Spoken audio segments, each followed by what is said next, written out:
បាត់សួស្តីបងប្អូនទាំងអស់គ្នាជាទីរាប់អានជាទីស្រឡាញ់ថ្ងៃនេះលោកគ្រូសូមជូនអំពីសំណេរតែងសេចក្តីមួយប្រភេទបែបពន្យល់យើងនិយាយអំពីស្នាដៃអក្សរសិល្ប៍វិញម្ដងតើស្នាដៃអក្សរសិល្ប៍ដែលយើងត្រូវរៀនថ្ងៃនេះរៀនអំពីអ្វីអញ្ចឹងមានប្រធានមួយថាទស្សនៈមួយចែងថាការសិក្សាអក្សរសិល្ប៍គឺជាការសិក្សាបញ្ហាមនុស្ស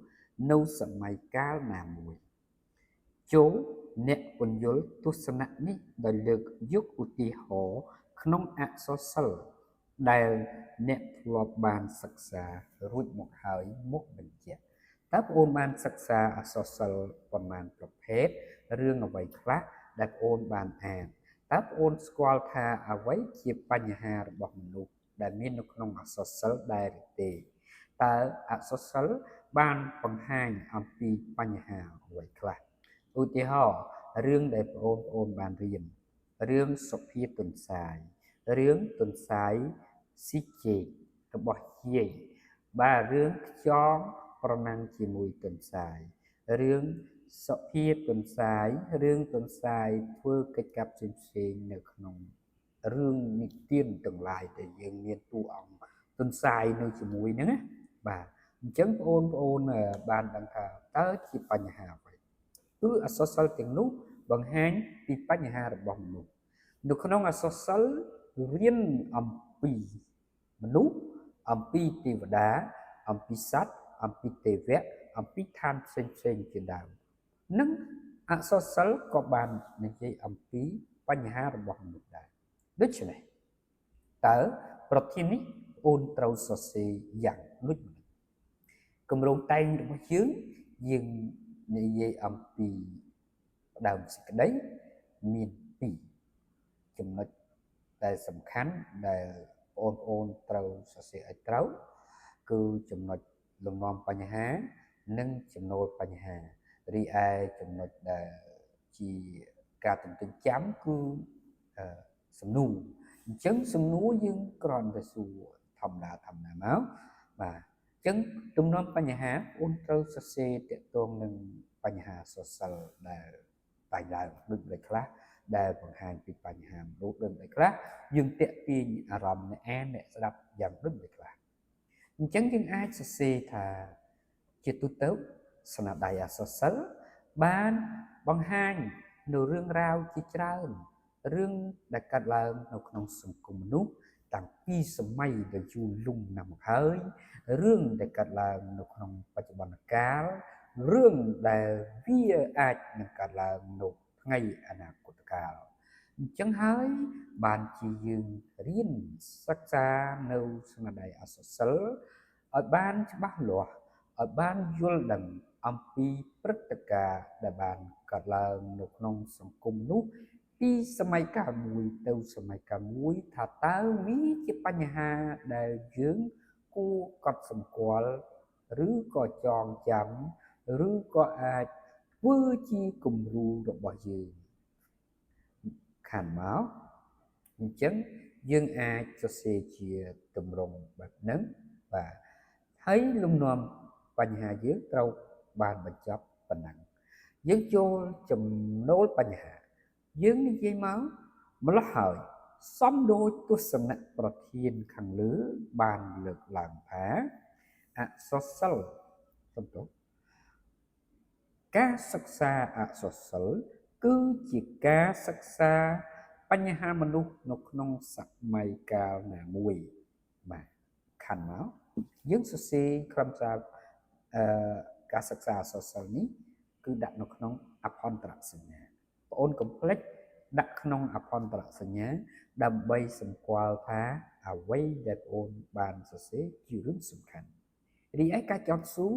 យើងសួរដោយសាមញ្ញបើប្រធាននេះជាទស្សនៈយើងសរសេរជាទស្សនៈមកយើងសួរថាចំណោទបញ្ហាតើទស្សនៈរបស់ប្រធានខាងលើចង់បង្ហាញអំពីអ្វីនៅក្នុងស្នាដៃអក្សរសិល្ប៍សញ្ញាសួរយើងចូលទៅដល់ឃ្លាចំណុចបន្ទាប់គឺតួសេចក្តី តើតួសេចក្តីបងអូនត្រូវសរសេរលើចំណុចណាខ្លះទី1គឺ clear ជាប់សេចក្តីពន្យល់ពាក្យគន្លឹះនិងពន្យល់នៃប្រធានតើបងអូនត្រូវសរសេរដូចម្ដេចបាទ clear ជាប់សេចក្តីយើងសរសេរជាសាមញ្ញមក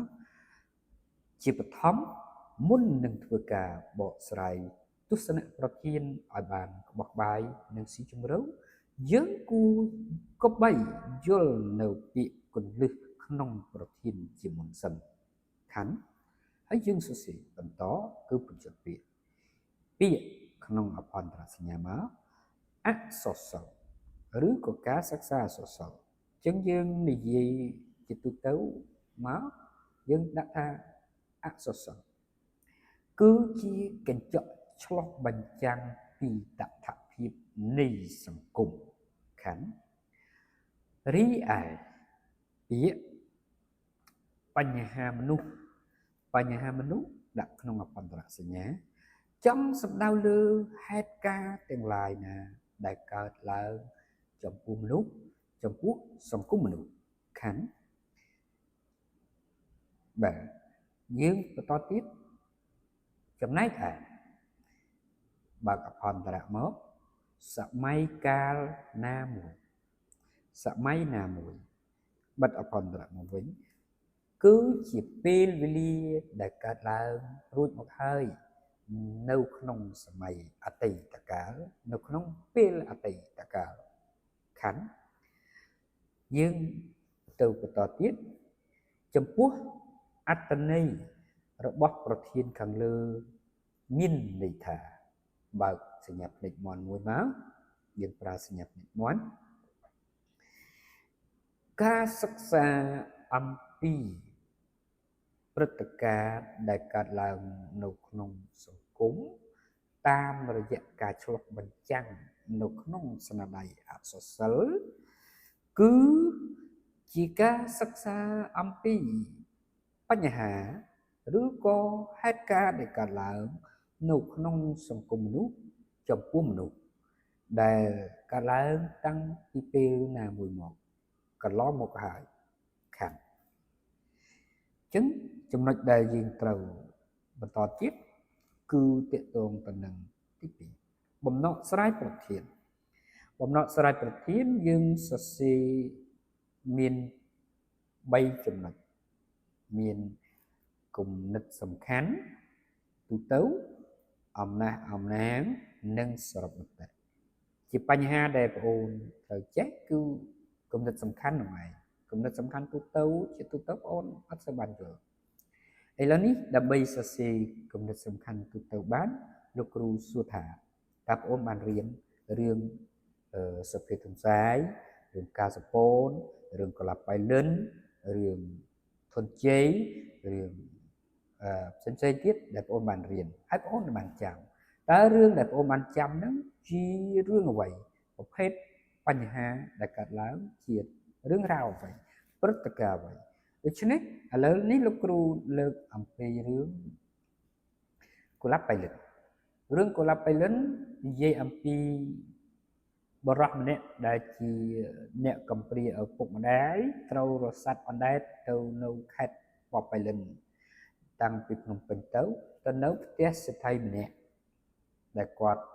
មានចិត្តធម៌ចិត្តល្អចិញ្ចឹមកម្មករដោយចិត្តបរិសុទ្ធហើយបរិសនោះក៏មានចំណងស្នេហាជាមួយកូនស្រីរបស់លោកសេដ្ឋីហើយបរិសនោះជាកម្មករទេប៉ុន្តែគាត់មានចិត្តស្មោះស្ម័គ្រគាត់បដូរផ្ដាច់មើលថែការពារនៅក្រុមគ្រួសាររបស់លោកសេដ្ឋីដូច្នេះបញ្ហានៅត្រង់ថាជារឿងរ៉ាវជីវិតអ្នកក្រយើងចាត់ទុកថាអ្នកក្រចុះទៅនៅជាមួយអ្នកមានហើយស្មោះស្ម័គ្រយកចិត្តទុកដាក់ក្នុងការបំពេញតួនាទីភារកិច្ចជួយសង្គ្រោះថែរក្សាការពារដល់ម្ចាស់ដល់ជាវាយនាយដោយសុទ្ធចិត្តអត់មានចង់បានអ្វីតបស្នងក៏ប៉ុន្តែចុងក្រោយជាការបង្ហាញឲ្យឃើញអំពីលទ្ធផលនៃការបដិបត្តិការតស៊ូការស្មោះស្ម័គ្រនេះគឺត្រូវលោកសេដ្ឋីប្រគល់ទាំងកូនប្រគល់ទាំងគ្រួសារប្រគល់ទាំងមុខរបរប្រគល់ទាំងទ្រព្យសម្បត្តិ ជូនឲ្យបរិសុទ្ធនោះជាអ្នកគ្រប់គ្រងនេះជាគំនិតសំខាន់ទូទៅដែលយើងយកចេញពីរឿងកុលាបបៃលិនទី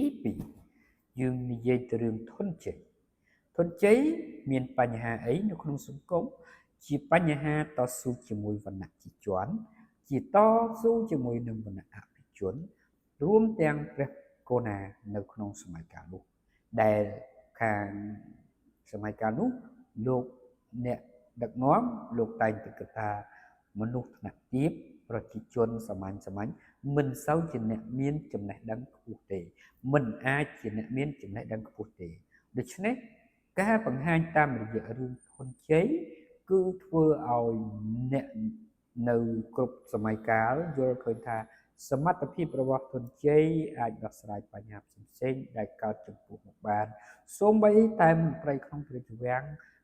លោកមិនអាចដោះស្រាយបានពិសេសនៅពេលដែលអ្នកប្រាជ្ញចិនទាំង3រូបដាក់ប្រស្នាលើកទី1លើកទី2និងលើកទី3អត់មានអ្នកណាដឹងអត់មានអ្នកណាអាចដោះស្រាយបានប៉ុន្តែធនជ័យដែលជាអ្នកក្រជាអ្នកទុទាបអាចដោះស្រាយបានបាទអញ្ចឹងបើយើងនិយាយរឿងធនជ័យគឺបង្ហាញអំពីបញ្ហាសមត្ថភាពបញ្ហាក្នុងសង្គមដែលត្រូវកើតឡើងហើយត្រូវរកអ្នកដោះស្រាយអញ្ចឹងយើងបំលែងព្រឹត្តិការណ៍ក្នុងរឿងធនជ័យមកជាអ្នកសិក្សាជាអ្នករៀនសូត្រជាអ្នកមានបញ្ញាជាអ្នកមានប្រាជ្ញាពិតប្រាកដច្បាស់លាស់ដើម្បីបញ្ជាក់ថាយើងអាចមានសមត្ថភាពដោះស្រាយបញ្ហាបានយើងងាកទៅរឿងផ្កាស្រពោននិយាយអំពីក្នុងអត្ថបទជំនឿលើការបង្រៀនការដោះស្រាយបញ្ហាក្នុងការព្យាបាលនាងវិធីតើយាយនួនបានធ្វើដំណេចហើយយើងបំលែងសកម្មភាពរបស់យាយនួនមកព្យាបាលនាងវិធីតាមនេះទៅជារឿងក្នុងសង្គមគ្រួសារមួយនៅក្នុងគ្រួសារខ្មែរអញ្ចឹងយើងបំលែងទៅគ្រួសារខ្មែរមានការស្រោចទឹកមានការទស្សន៍ទាយមានការសូត្រមន្តមានការដំណើរកម្សាន្តផ្សេងមានការធ្វើលៀងអារក្សមានការធ្វើពិធីបែបប្រពៃណីបែបសាសនានិងយើងការព្យាបាលបែបបុរាណហើយមានការហូបថ្នាំរសឈើផ្សេងអញ្ចឹងយើងនិយាយអំពីជាបញ្ហារបស់មនុស្សអញ្ចឹងយើងចង់និយាយថារឿង3ដែលយើងបានលើកមកហ្នឹងនិយាយបញ្ហាទី1បញ្ហាជីវិតតស៊ូរបស់កូនអ្នកក្រហើយសម្ដែងភាពស្មោះត្រង់ជាមួយចៅហ្វាយនាយបង្ហាញអំពីការប្រុសផ្ដាច់ការពីចៅហ្វាយនាយដោយយកចិត្តទុកដាក់មិនគិតពីផលតបស្នងមិនគិតអំពីអាយុជីវិតខ្លួនឯងទី2និយាយអំពីការប្រើចំណេះដឹងការមានប្រាជ្ញាដោះស្រាយបញ្ហានៅចំពោះមុខទី3និយាយអំពីប្រពៃណីទំនៀមទម្លាប់របស់មនុស្សនៅក្នុងសង្គមខ្មែរយើងនៅសម័យកាលណាមួយនេះហើយការរកកម្រិតសំខាន់តើទៅពេលអំណះអំណាងយើងអាចលើករឿងទាំង3នេះមកក្នុងវគ្គដែលយើងបាននិយាយនឹងមកបានដែរឲ្យដូចគ្នាឲ្យស្របគ្នាទន្ទឹមនឹងការបកស្រាយរបស់យើងខាងលើរឿងកុលាបបៃលិនយើងលើកពីបញ្ហាដែលចៅចិត្តបានតស៊ូជាមួយនឹងគ្រួសារលោកលួងរតនសម្បត្តិរហូតបានធ្វើឲ្យគាត់ពេញចិត្តពេញថ្លើមបានប្រគល់ទាំងក្រុមគ្រួសារបានប្រគល់ទាំងកូនក្រមុំដ៏ស្រស់ស្អាតសំណប់ចិត្តរបស់គាត់បានប្រគល់ទាំងទ្រព្យសម្បត្តិឲ្យគ្រប់គ្រងបន្តអំពីគាត់អំពីលោកលួងរតនសម្បត្តិរឿងធនជ័យឬក៏ធនជ័យ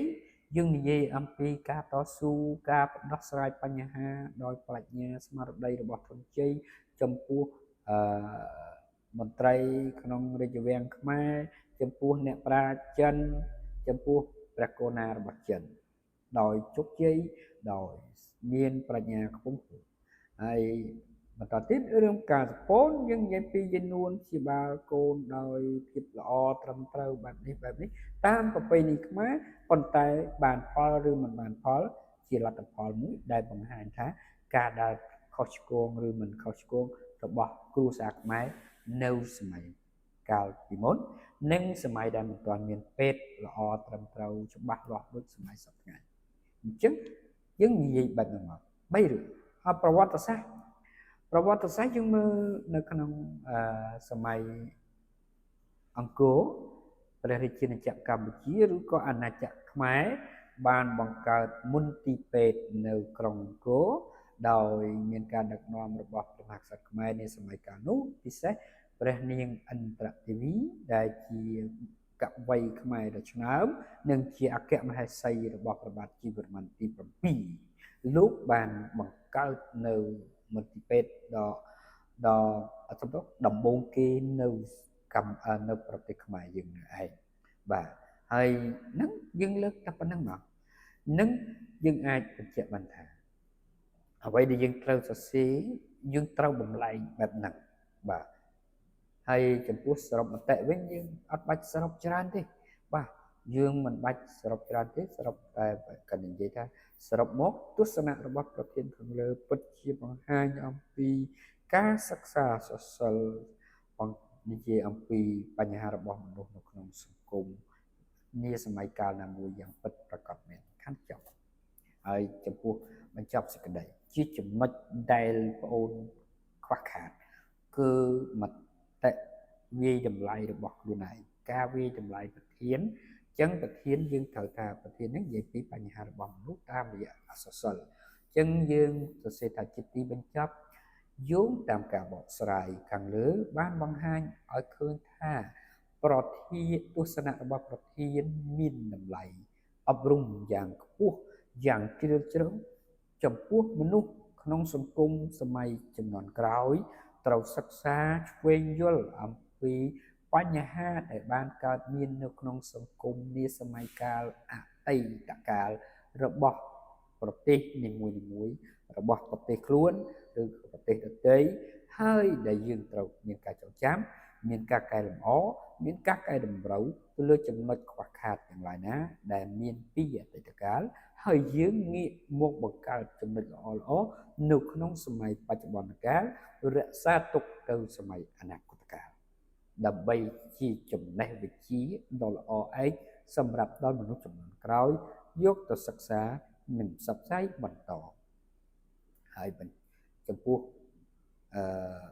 មតិតខ្លួនជាអូនសរសេរដោយបណ្ដុះស្មារតីខ្លួនឯងឲ្យក្នុងនាមយើងជាអ្នកសិក្សាជាយុវជនត្រូវតែមានស្មារតីអនុវត្តតាមទស្សនៈរបស់ប្រធានគំនិតប្រធាននិងខិតខំប្រឹងប្រែងរៀនសូត្រក្នុងការជួយសង្គមជាតិយើងឲ្យមានការរីកចម្រើនរុងរឿងទៅថ្ងៃអនាគតការបង្ហាញរបស់ខ្ញុំមានតែប៉ុណ្្នឹងជូនពរបងប្អូនមានសុខភាពល្អសំណាងល្អគ្រប់គ្នាសូម